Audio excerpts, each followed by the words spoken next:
Hello, this is CityScape, a regular vodcast featuring people, place, and ideas that impact Livonia. I'm Dan West with the Livonia Chamber of Commerce. Today we meet a Livonian who turned a favor for a friend when he was a teenager into a successful business enterprise that serves venues all across southeastern Michigan.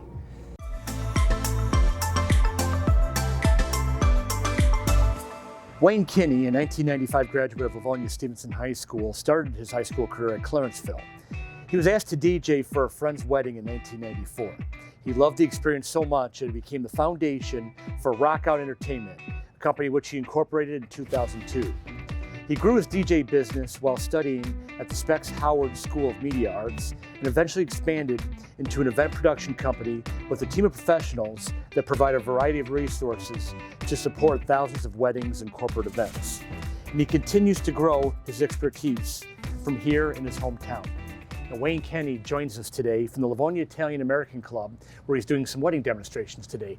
Wayne, thanks for joining us today. Oh, pleasure, Dan. Thanks for having me, really. Wayne, tell me about what it was like growing up for you here in Livonia. Well, I'm continuing to grow here. I mean, that's where my family is now. Sure. It's funny, right? It's the family coming through Windsor, my mom's side of the family, and the Kinney side, my father's side, were already here in Livonia, and that's where my parents met. Bentley graduates, the 74 Bulldogs, and growing up in Livonia, not far from where my parents grew up, and then aspiring to this west side of Livonia has been really just the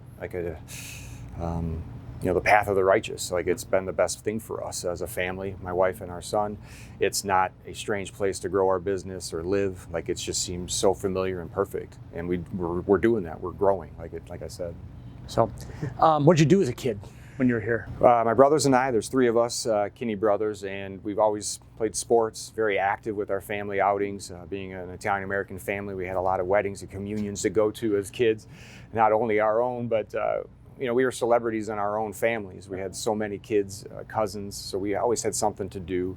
But at the hometown, we had a great corner lot. My brothers and I would be the T-ball hosts. We remember painting chalk lines with chlorine from the neighbor's pool. Our mom wasn't very happy about that when they came home and the grass was dead, but we had a permanent ballpark the whole summer. That was pretty cool. Well, a good segue into that first wedding you DJ'd in 1994.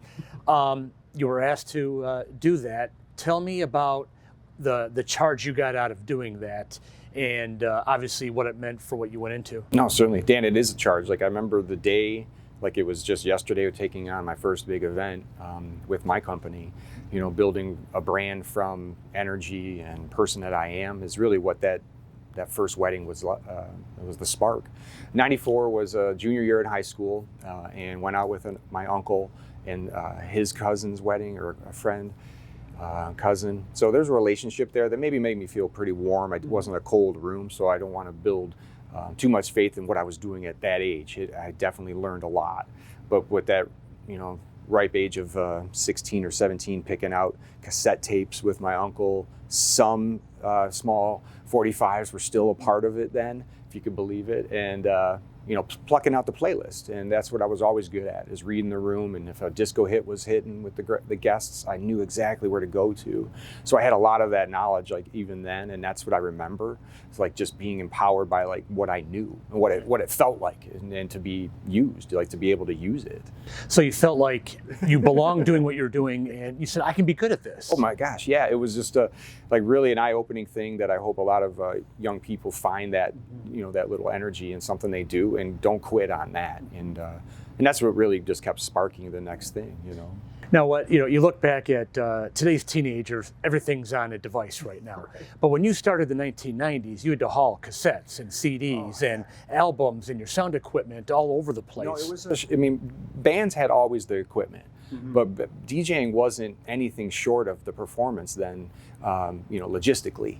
We probably got ourselves definitely a lot easier function, but logistically. But we're still doing this great function in, the labor of love. But back then, it was labor, and it was intense. So for this small setup we have here, a four-walled booth with some laptops and hard drives giving us thousands of music within a small space, we used to have a backline, we call it, with a table. And that would be these crates of CDs, which we'd have to invest in, wooden crates, wheels, dollies. It was nuts. And I still have some of these dolly carts. And I was a fan favorite of the CD clubs, and so I would just subscribe, and then it just kept building my bank of music. But I don't miss lugging that stuff around. I can imagine it was a workout. It was your workout, right? Hauling that stuff around. I was exhausted. Yeah. So you'd load in a job 2 hours early, where we are, we're early on events, but we don't have to be in such a labored rush, and sweating. So it's a lot easier. Thank goodness. Talk about the transition from hauling those CDs and all that equipment around in a car to growing into a production company and a team of professionals. Talk about that transition and some of the breaks that went your way along the way. It certainly was a transition of technology bringing us into a production.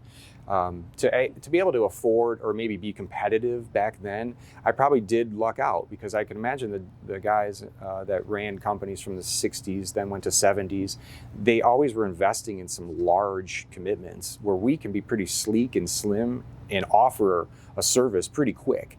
Our knowledge is the power. The equipment is very, obtainable. We have a lot of, DIYers that do have the right gear, but their knowledge isn't there. So that's where the transition for us was just a lot sleeker. So we travel lighter, but we're doing bigger and quicker work. You don't have to render things down. You don't have to upload monster files or essentially, downgrade. So the digital age is great, but knowing what we came from, where I was educated at Specs Howard even, our first recordings were cutting film, cutting the actual reels to edit. And it was, I guess, to give you that feeling, just like making a sauce, we physically put the ingredients into the work. It wasn't just out of a can. What does it take, from your perspective, to know you delivered a good quality experience for a party or for a wedding? I guess in short is the gratification of knowing you gave your all and watching it received is awesome. When you have family and friends that are in the biggest day of their lives, sharing in this moment, and then we're invited to entertain that for weddings, it's awesome. I'm a romantic. I enjoy it. I'm not desensitized. I don't deliver the same thing every weekend, nor are the guys that have been working with me for years now that I'm able to contract and have a part of the team. And then the corporate side, that emotion still transfers very, very, I'm particular about that. Like, I will never let that go, even with a corporate client. So if there's a person in the front office who's in charge of that $10,000 event, that budget, or maybe it's somebody overseas that sends us in a request for proposal, it's just making sure that we meet their needs, and then that gratification of like, we did a good job is the best. It sounds like from either 1994 or 2023, it comes down to reading and reacting the room. That's really the magic sauce. Yeah. I think no matter what the technology is, it's your ability to read the room, right? Exactly. The technology and the equipment get you so far, but the personality goes a long way. I mean, we have opportunity to be competitive, or to compete against, I should say, companies that have the same monikers, the same things we're doing: audio, visual, events, production, but the emotion is removed when it becomes pretty cookie cut. I'm trying to build a bigger business, but I still want to keep our hands on things. It's just how I'm that's the way I am. I can't get away from it emotionally, and I won't let it. So. Well, Wayne, congratulations on the success you've had so far. What, 800 plus weddings, 700 plus corporate events, exactly. And plans to grow more this year. Certainly, yeah. So, we have a lot of fun stuff to do, and we should get a selfie. Absolutely. We can definitely do that afterwards here. But let me say goodbye to you. We thank everyone for watching this edition of CityScape. Thank you for watching. We'll see you next time.